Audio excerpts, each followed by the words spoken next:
El evento, un programa dirigido por Luis Bermejo. Existe una remota isla a 1500 kilómetros de la costa del continente más cercana. Hay muchos misterios alrededor de esta isla y muchos estudios que todavía se siguen haciendo para intentar comprender el porqué de cosas tan curiosas como los Moai o cómo se podía vivir o de dónde se provenía en una isla de apenas unos kilómetros de largo por otros kilómetros de ancho. No es demasiado grande. Así que vamos a hablar hoy de un estudio multidisciplinar que ha descubierto la manera en la que los patrones comunitarios de la isla de Pascua contribuyeron a la supervivencia de los Rapa Nui desde el siglo XII hasta su contacto con los europeos. La verdad es que es todo un ejemplo de supervivencia.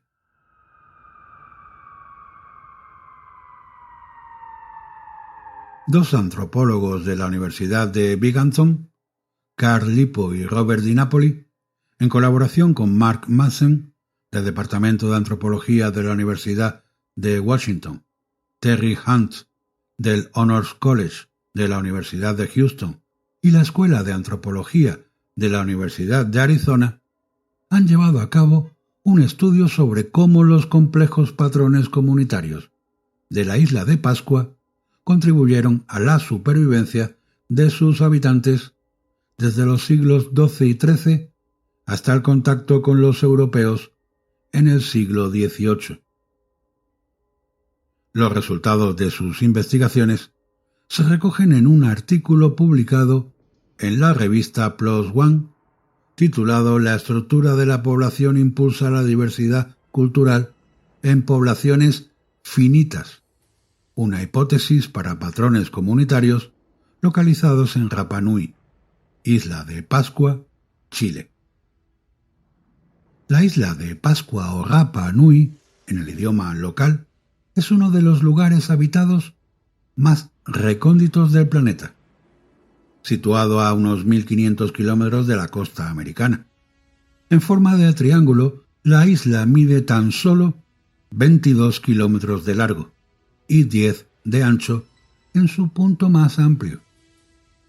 Lo bueno de la isla de Pascua es que es un magnífico ejemplo de lo que puede suceder en las poblaciones en casos de absoluto aislamiento.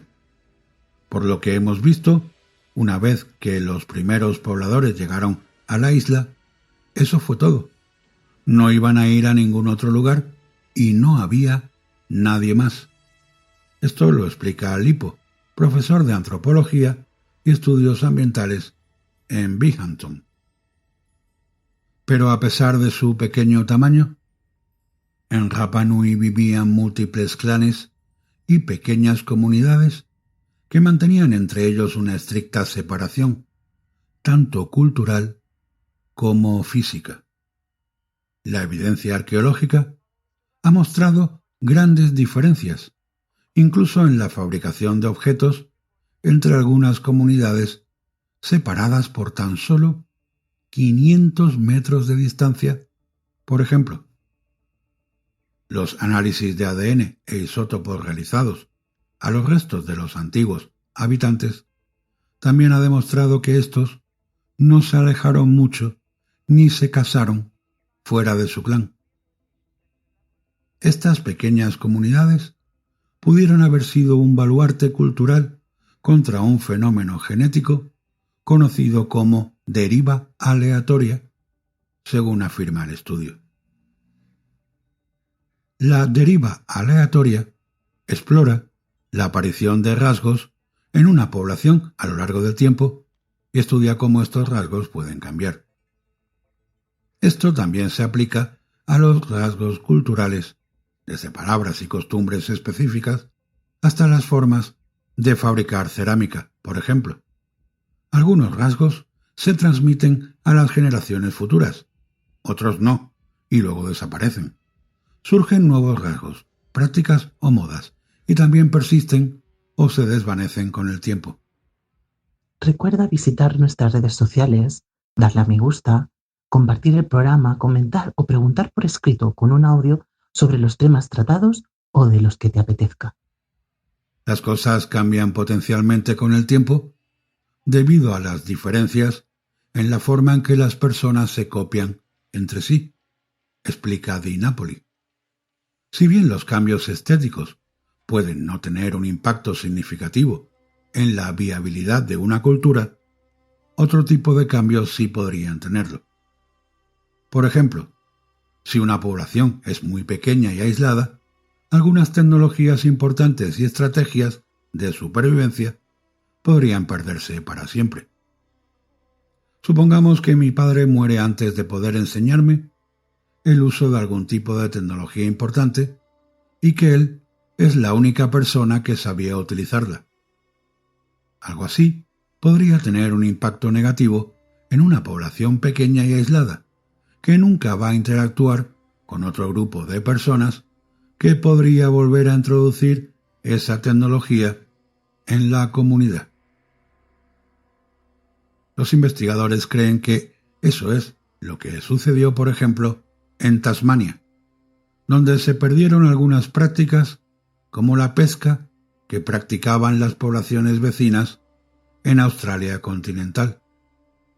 Si bien estas tecnologías perdidas podrían haber demostrado ser beneficiosas para la supervivencia, desaparecieron porque no había suficientes personas para transmitirlas, y tampoco había contacto con individuos de fuera del grupo que pudieran haber reintroducido estas técnicas, opinan los expertos. Existen asimismo evidencias de que el aislamiento extremo puede haber llevado a la desaparición de algunas poblaciones en las llamadas islas misteriosas del Océano Pacífico. Los registros arqueológicos muestran que sus antiguos habitantes abandonaron estas islas o se extinguieron justo en el momento en que disminuyó la interacción con otras islas vecinas.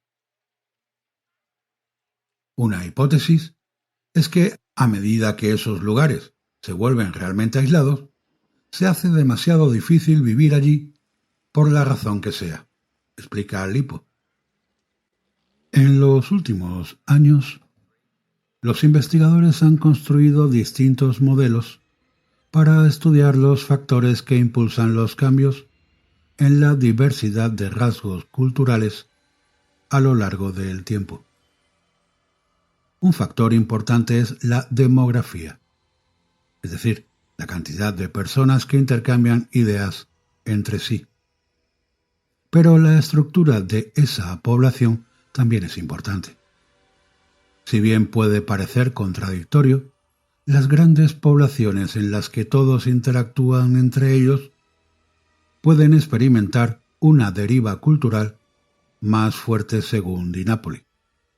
Mientras que si tienes muchas subpoblaciones pequeñas diferentes, terminas manteniendo más diversidad, porque ésta se halla secuestrada en los diferentes subgrupos, afirma el investigador.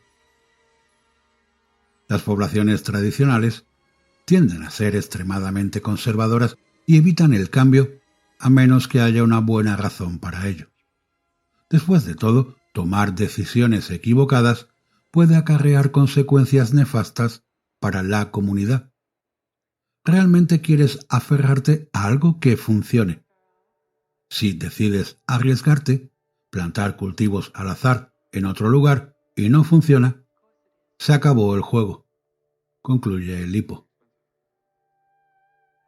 De hecho, la isla de Pascua a menudo ha sido vista por los investigadores como un lugar donde las personas tomaron decisiones tan irracionales que les acabaron llevando a su propia desaparición, como la de talar todos los árboles para construir estatuas gigantes, aunque se ha demostrado que en realidad eso no ocurrió. Cuando llegaron los europeos, Rapa Nui tenía una población total estimada de 3.000 a 4.000 individuos, divididos en un número desconocido de clanes y comunidades. La mayoría de estas comunidades eran probablemente del tamaño de familias numerosas, quizá compuestas por varias docenas de individuos que vivían en un espacio que se extendía algunos cientos de metros. Por medio de modelos informáticos, Lippo y Di Napoli exploraron el impacto de los patrones espaciales distintivos de la isla de Pascua en la retención de información cultural. En su modelo, ubicaron comunidades alrededor de los AU o grandes plataformas de moais que eran grandes centros ceremoniales. Luego configuraron las formas en que estas comunidades podrían potencialmente interactuar y qué efecto tendrían estas interacciones en la persistencia de diversos rasgos culturales. Lo que descubrieron es que cuanto mayor es el número de subgrupos que mantienen una interacción limitada, es más probable que una población retenga información cultural que puede ser beneficiosa para ellos, incluso cuando la población total es bastante pequeña. Según el modelo de simulación, parece que la estructura de la población es muy importante para impulsar y retener los cambios en la diversidad cultural. Esto podría ser un factor realmente importante para el cambio en la historia de la humanidad en general, afirma Di Napoli.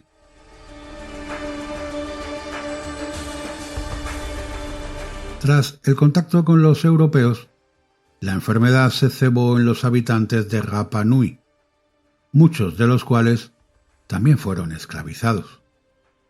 En 1877, la población de la isla se redujo a solo 111 individuos. Como resultado, gran parte del conocimiento cultural de Pascua se perdió, incluida la capacidad de interpretar el rongo-rongo, un sistema de glifos que se utilizó en la isla. Pero han sobrevivido otras tradiciones como las canciones, los bailes e incluso el propio idioma Rapa Nui, que aún hoy hablan los isleños. Ciertamente se perdió mucho, pero tenían estos mecanismos para valorar las tradiciones orales y poder transmitirlas. Es una supervivencia asombrosa a pesar de las increíbles probabilidades. Se ha escrito mucho sobre el lado negativo de lo que ocurrió en Pascua, pero creo que aún no hemos comenzado a apreciar como se merece el ingenio de la gente que allí vivió, concluye Lippo. Si como a mí te gusta este programa, no dudes en suscribirte a él. Es gratis y ayudarás a su difusión. También puedes ayudar siguiendo a su autor en las redes sociales tales como Twitter e Instagram. También está en Facebook, compartiendo sus programas o recomendándolo a tus amigos. Tampoco dudes en darle a me gusta allá donde lo oigas y dejar tus comentarios o preguntas. Incluso puedes enviarlas en audio.